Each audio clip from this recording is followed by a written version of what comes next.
De alguna manera, Manolo, tú eres un poco el inductor del tricentenario. Pues sí, yo creo que sí, en fin, no es por echarme flores, pero es verdad que llevo ya promoviéndolo hace bastante tiempo, intentando que en Cádiz pues se hiciera eco de esta idea, ¿no? Y bueno, parece que va dando fruto. Tú hiciste como un informe para el ayuntamiento, hará 2 o 3 años, ¿no? Cuando acabó el bicentenario. El último periodo el 13, el último periodo a continuación de casi de terminar el centenario del 12. Entonces empecé ya a trabajar un poco en el tema y conseguí que el equipo de gobierno del ayuntamiento, en la época que estaba el PP, pues se hiciera eco también de ello, y bueno, pues me nombró, digamos, pues el coordinador académico, digamos, del proyecto, que comprendía varias cosas, no era solamente una cosa puramente de conferencias, sino tenía también exposición, etcétera, ¿no? Y luego, como se produjo el cambio electoral por esos momentos, al año siguiente me parece que fue, pues ya tuve que esperar, digamos, a que se hiciera cargo pues el nuevo equipo, y el nuevo equipo depositó, digamos, el peso del tricentenario en la Diputación, en Fran González, que es el que lo está llevando, como sabes. Y aquel informe, aquella propuesta, ¿cuál era tu proyecto de tricentenario? Pues básicamente es un poco lo que ha recogido luego después, porque claro, es sota, caballo y rey en cierta manera, es decir, el proyecto iba pues la creación de unas comisiones, una comisión más amplia, una comisión más pequeña, más de tipo académico, la más amplia pues iba intentando que fuerzas vivas, empresas, etcétera, colaborasen. Esa sería la técnica, la académica ya era más reducida y estaba referida pues fundamentalmente al momento histórico y a la época, ¿no? Y luego también iba una exposición, una exposición que yo di el nombre de las secciones, que una exposición que no iba a quedarse solamente también en el 1717, sino que se pretendía que fuera una visión de la ciudad a lo largo del 18 y también de proyección hacia el futuro y particularmente hacia América. Entonces iba también pues a padre junto con eso. Y luego también había previsto pues algunas publicaciones, en fin, más o menos lo que se va a hacer. Hombre, se han cambiado cosas, evidentemente, no es exactamente el mismo proyecto, pero en el fondo, es decir, lo que es en sustancia es lo mismo, ¿no? Ampliado bastante, ¿no? ¿Y tú ahora participas también en alguna, o si la Diputación, quien sea, se ha puesto en contacto contigo para recoger en todo, en parte, esas ideas? ¿Cómo es tu relación con...? La Diputación se puso ya en contacto conmigo ya hace tiempo, y bueno, pues para hablarme de la idea, en fin, de que yo quería que colaborase con ella. Bueno, la verdad es que hubo digamos, desde el primer momento, en este caso con Fran González, pues hubo un entente muy cordial y que ha seguido y sigue hasta ahora. Y bueno, ellos se hicieron eco, ya digo, también al igual que el equipo anterior del tema, y yo estoy colaborando, no digamos directamente todavía, pero sí, digamos, cada vez que se organiza alguna cosa, algún evento, lo que sea, pues yo acudo a él y de alguna forma pues estoy detrás de los asuntos que se van organizando, aunque no sea el implicado directo, ¿no? ¿Y cómo enjuicias la marcha del proceso este? O sea, yo he visto un par de cosas hasta la fecha, digamos que públicamente, ¿no? Que hubo una firma de un convenio donde muchas administraciones se acordaban un poco coordinarse y concertarse. No había compromisos presupuestarios, sino que el acuerdo que participaba Gobierno de España, la Junta, la Diputación, Ayuntamiento y tal, y acordaba un poco coordinarse. Y luego hubo otra firma de otro, no sé si llamarle acuerdo, convenio o algo así, donde un grupo de unas 40 entidades y empresas que también se sumaban, es decir, son las dos cosas que yo he visto. Sí. Lo que no sé decirte más es qué cosas se están preparando, ¿no? Sé que he visto esos dos eventos. Vi muy activa Belén González Dorao, sí, que Torre Tavira ha sido quizá con el Ateneo, a lo mejor, también las dos primeras entidades que han empezado a trabajar más y hacer más cosas sin esperar la llegada del maná público. No sé si tú tienes más información, más conocimiento. Sí, mira, efectivamente, como tú dices, se hicieron 2 firmas de convenios, una que fue con las entidades públicas, que fue la primera que se hizo en Diputación, con toda solemnidad, apartado informativo, la presencia de la presidenta de Diputación, y luego una segunda que se ha hecho más recientemente, que ha sido ya con esas entidades privadas a las que te has referido tú, con alguna pública también, porque nosotros estábamos también en esa reunión, siendo la Academia Hispanoamericana, que somos una entidad pública, no somos una entidad privada, ¿no? Bueno, pues se hizo esa segunda firma, ¿no? Bien, entonces digamos que el tema está bien encauzado. O sea, ¿por qué digo que está bien encauzado? Bueno, porque estamos coordinados. Eso es importante porque parece ser, yo eso no lo viví tan de cerca, que en el centenario del 12, pues fue un poco cada administración un poco por su lado. Aquí nos hemos puesto todos bajo el paraguas de Diputación, e incluso las instituciones privadas a las que nos hemos referido, pues digamos que aunque ellas están actuando, están trabajando, el propio Ateneo ya desde hace tiempo, sin embargo también aceptan la coordinación, el logotipo, todo lo que se refiere a la ordenación que hace la Diputación.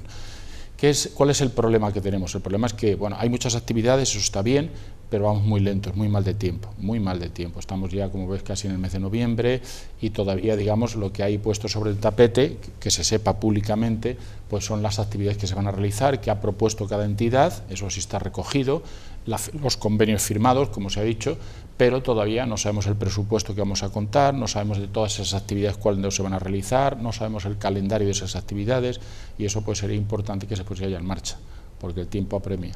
Pues la fecha era el 12 de mayo. El 12 de mayo es el día grande, digamos, por así decirlo. Entonces, digo yo, que no sé, como tampoco yo sé, no sé si es que se pretende que durante todo el año que viene sea el año del tricentenario, o se pretende que a partir del 12 de mayo hasta el 12 de mayo siguiente, digo por la premura de tiempo, ¿no? Como yo también observo que, vamos, para organizar cosas grandes, ¿no? Es decir, organizar una conferencia en una entidad es relativamente fácil, ¿no? Hacer una exposición que tenga unos fondos de mucho calibre que pertenezcan a museos o entidades, eso es muy lento porque hay que pedir permisos, hay que hacer seguros, organizar transportes, con un medio de transporte que no vale cualquier cosa, no vale seguro, tiene que ser. Entonces todo eso es de una extraordinaria complejidad, ¿no? Y veo como tú que no sé. Eso ya te digo que va muy lento, es decir, que las propuestas son muy grandes. No hay, la idea yo creo que es, ya digo que públicamente no se ha hecho, o sea, no se ha hecho público todavía, la idea es hacer el recorrido a lo largo de todo el año, es decir, todo el año del tricentenario, aunque luego se concentren quizá más actividades en el mes de mayo, pero es hacerlo pues prácticamente desde enero pues hasta el final, ¿no? Y ir distribuyendo las actividades a lo largo del periodo.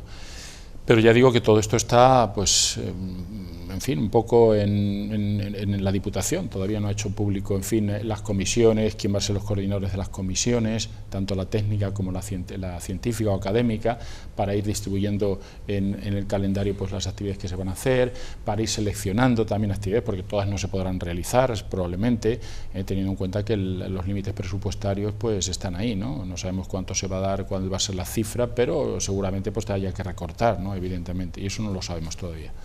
Luego he leído de Fran González, que parece un poco que es el coordinador político y tal, ¿no? Que pretendía que, digamos, los dos paraguas bajo los cuales, o los dos ítems o los dos temas sobre los cuales se desarrollara todo es el comercio y la navegación. Bueno, eso va a ser el eje central, evidentemente, porque no cabe duda que este es un acontecimiento de tipo fundamentalmente económico, con repercusiones en otros ámbitos. Lo de 1717 repercutió también pues, en el campo de la cultura, el campo, por supuesto, del empleo, el campo de la sociedad, en todos los terrenos, ¿no? Pero el elemento articulador, efectivamente, son el comercio y la navegación, en eso es cierto, ¿no?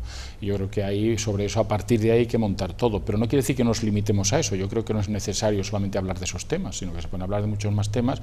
Hombre, toda la conexión americana, eso es muy importante, no podemos hacer la conexión europea, porque esto tuvo una conexión con Europa, y dijimos que Cádiz en ese momento lo único que hace de alguna forma es proyectarse hacia el exterior, tanto en el caso americano como en el caso europeo, es decir, y sirve un poco de puente, digamos, de esos dos continentes, y yo creo que hay que jugar esa baza también, no solamente hay que limitarse a eso. Y cuéntame un poco cómo era el Cádiz de esa época.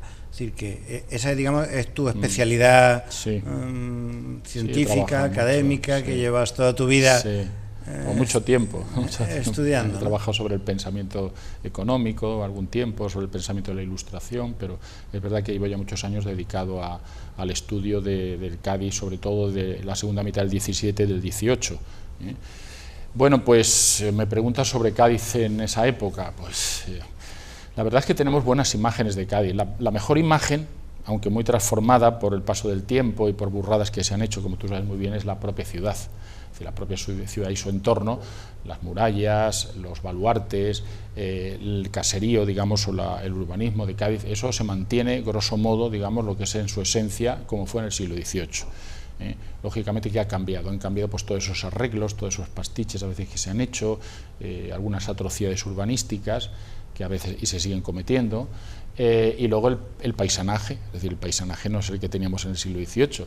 El paisanaje del siglo XVIII, pues un paisanaje, había de todo, evidentemente, no podemos decir que solo todo el mundo era rico, pero sí digamos que era un nivel económico y un nivel social importante de un sector de la población grande.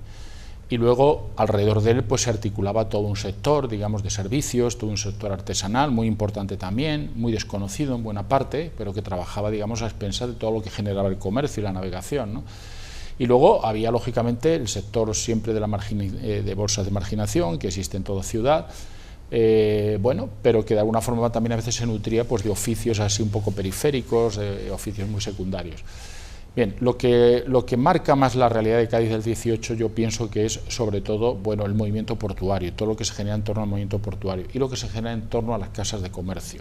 Las casas de comercio eran muy numerosas, de distintos países, eran muy ricas, es decir, ocupaban buena parte del espacio urbano y todo eso generaba pues un movimiento abigarrado de personas, de ir y venir, de mercancías, de relaciones, de tertulias, de acciones, digamos, de crédito, que se hacían, como sabes muy bien, pues nunca tuvimos una bolsa como en otros, ni un banco hasta muy tardíamente, como en el caso de otros países, y por lo tanto eso se hacía en plena calle, también el clima ayudaba, ¿no? Entonces la calle también servía a veces, igual que las tertulias en casa, servían un poco para las operaciones mercantiles o crediticias.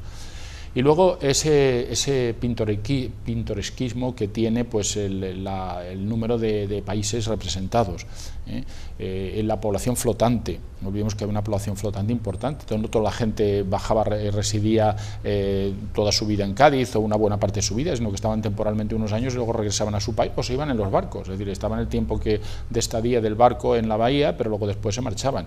Pero toda esa población circulaba por Cádiz, bajaban al puerto, circulaban por las calles, utilizaban los servicios gaditanos. Entonces es interesante, bueno, ver e imaginarse lo que sería aquel escenario, esa escenografía que hoy hemos perdido, digamos, sobre todo desde el punto de vista humano, ¿no? Cádiz es una ciudad muy poblada, con una densidad de población quizá de las más altas de Europa, porque la construcción, es decir, el espacio era el que era, la gente no quería salir, tardó mucho en salir fuera de las murallas, hay que pensar, yo todavía cuando llegué a Cádiz existía eso, y los que vivís sois de más tiempo en Cádiz pues lo sabéis, era muy combatido, todo lo que es la zona fuera de Puerta de Tierra era muy combatido por los vientos, la arena a veces pues en fin molestaba, impedía digamos pues la circulación de las personas, de las bestias, la instalación digamos de negocios o simplemente de huertos. Y entonces, bueno, pues la gente prefería vivir dentro de la muralla. ¿Eso qué pasa? Pues eso, unido a la densidad, al número de habitantes que tenía Cádiz, pues lo que hacía es que el precio de los alquileres y el precio de la vivienda fuera muy alto, porque había una escasez de suelo. Y eso hacía que muchas veces muchas personas no pudieran encontrar vivienda dentro de Cádiz. Había casas de vecinos que ya prácticamente han desaparecido. Cuando llegué yo a Cádiz algunas se conservaban, donde vivían gente que alquilaba esos pisos, que pertenecían a veces pues al sector de la burguesía mercantil, al sector de los regidores municipales, pero a veces regentadas por viudas, por personas, por mujeres que vivían, sobre todo mientras la estadía del marido fuera de Cádiz, que estaba en América o lo que sea, pues vivían digamos a costa de los alquileres que hacían de esas viviendas. Y entonces vamos a tener esa población flotante en buena parte asistida por los barcos que estaban en la bahía y que servían a veces pues de alojamiento, y luego por esas casas temporalmente habitadas mediante un sistema de alquiler. Bien, luego ya culturalmente eso que te voy a decir, pues todos son, ya sabemos, la comedia, los teatros, la ópera que existía en Cádiz, bueno, las diversiones, los bailes de máscaras que se producían, es decir, que teníamos todas las funciones religiosas. No debemos de olvidar que en esa época pues había funciones religiosas pues con cierta frecuencia, la riqueza de las iglesias, la mayor parte de esas iglesias, aunque eran de época anterior, pero en realidad durante este periodo pues se van a hacer inversiones en ellas, sobre todo ese dinero, esos excedentes de dinero que se van a invertir, pues bueno, por ejemplo el caso de la Santa Cueva, ¿no? Incluso contratando artistas de primera fila, ¿no? Como el caso de Goya, ¿no?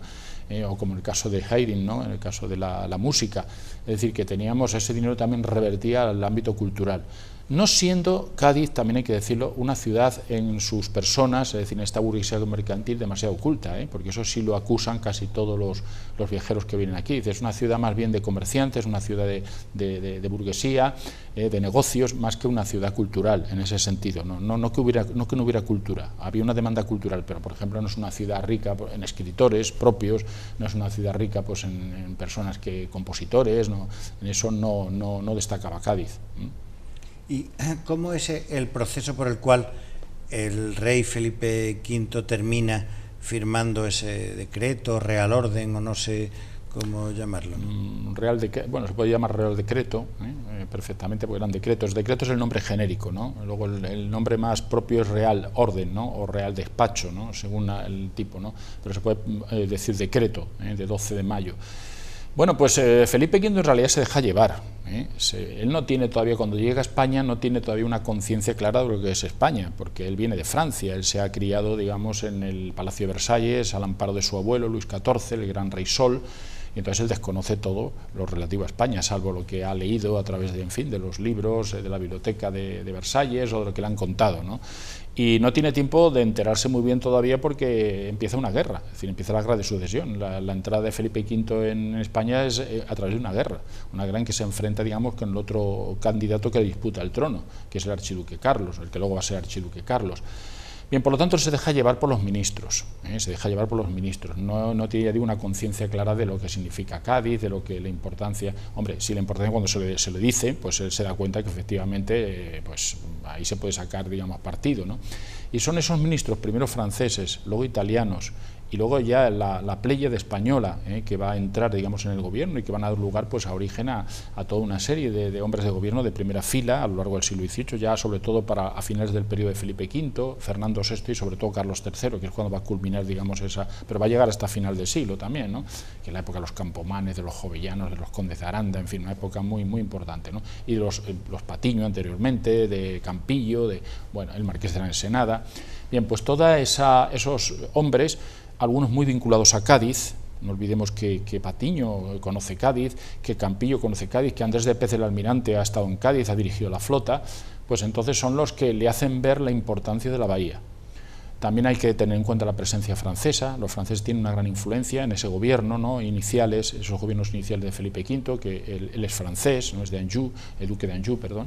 Entonces, pues van a influir también a favor de la bahía, donde ellos ya se venían posicionando desde hacía tiempo, como tantos otros comerciantes de otros países, de que veían que el futuro estaba en la bahía, no estaba en el río Guadalquivir, cada vez con más dificultades, que no fue objeto de un drenaje adecuado. En eso yo creo que hubo por parte de Sevilla una dejación, tenía que mantenerse el río drenado y no se hizo. Y en consecuencia pues veían que el futuro estaba en la bahía.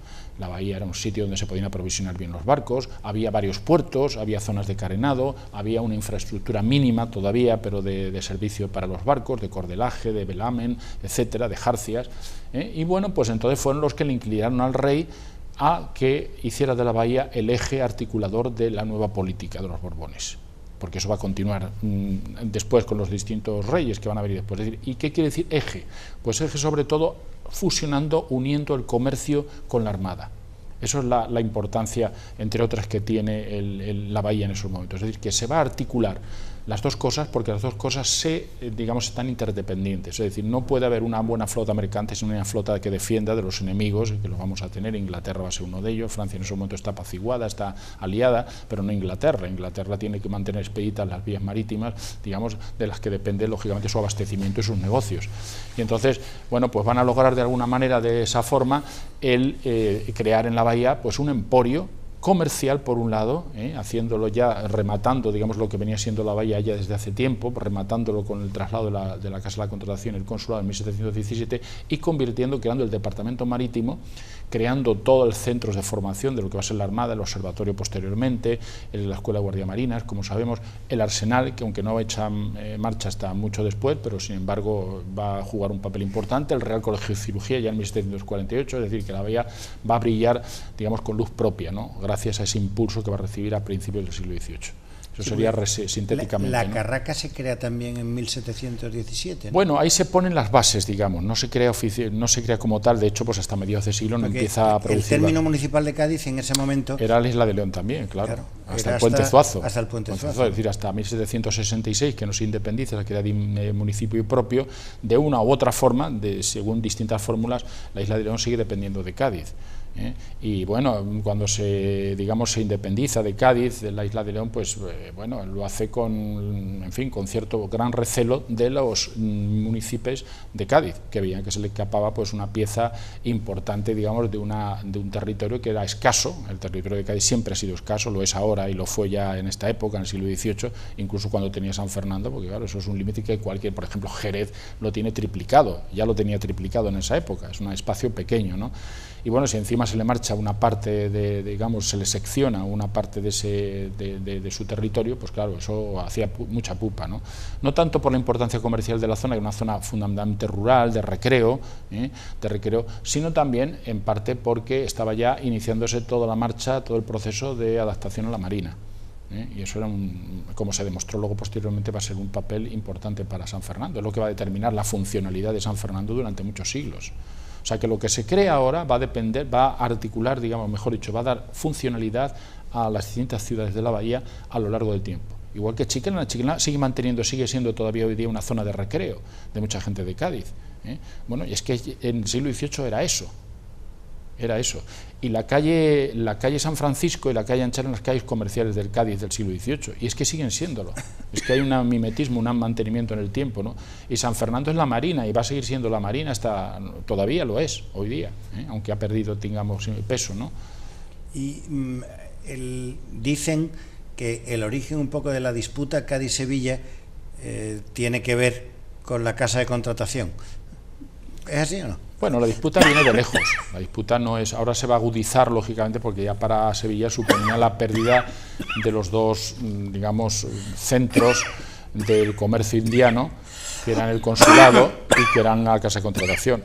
Entonces, claro, eso era el remate, pero ya venía perdiendo fuerza desde antes. Es decir, la polémica entre Cádiz y Sevilla es antigua, casi podríamos decir que nace, no con la agudeza que va a venir luego, nace casi desde la época del descubrimiento de América, es decir, ya hay una disputa qué puerto se va a quedar, digamos, con el monopolio, con la cabecera del monopolio.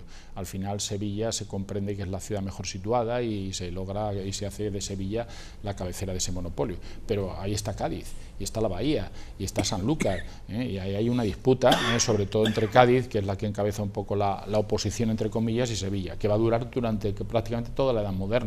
En el 18 ya, en la segunda mitad del 18 ya disminuye, pierde fuerza, pierde vigor, cuando ya se ve que realmente pues Cádiz no tiene contestación posible, ¿no? Contestación en las instituciones y en el comercio que se hace desde aquí. Pero hay quizá, Manolo, o por alguno lo he leído yo, que lo mismo que, digamos, las fuerzas vivas, entre comillas, de Cádiz presionan en la corte para que se haga el traslado oficial, también en Sevilla presionan para que no se haga, ¿no? Claro, evidentemente, ellos no se quedan con los brazos cruzados. De hecho, su ayuntamiento se pone igual que hizo el de Cádiz con respecto a su ciudad, el ayuntamiento de Sevilla, donde había buena parte de cargadores a indias instalados, van a presionar, lógicamente, con todas sus fuerzas para que se queden esas instituciones allí. Quizá más presión todavía que cuando se traslada el monopolio en 1679, es curioso, ¿no? Porque ahí se veían ya, digamos, que eso era la pérdida definitiva, digamos, de su capacidad de dirigir el monopolio, ¿no? Y entonces hay presiones muy fuertes. Lo que pasa es que Cádiz, claro, Cádiz jugaba con ventaja. ¿Qué ventaja tenía Cádiz? Primero, las propias naturales, es decir, las ventajas naturales de la bahía. Jugaba también con una buena presencia, una buena influencia en la corte. Y jugaba también con la técnica. La técnica que era que las flotas, es decir, los barcos cada vez tenían un porte mayor, habían producido una serie de cambios a finales del 17 que hacían aconsejable, por así decirlo, que fuera la bahía un lugar mucho mejor para, digamos, para la salida y entrada de las flotas. Y eso es lo que va a jugar Cádiz, junto con influencias también, ya digo, de la propia colonia francesa, que va a ser importante, comerciantes. Hay que pensar que Francia tiene mucha mano en esos momentos en España, ¿no?, a comienzos del siglo XVIII. Entonces todo eso va a jugar a su favor. Pues vamos a hacer un pequeño receso y ahora seguimos, ¿vale? Muy bien.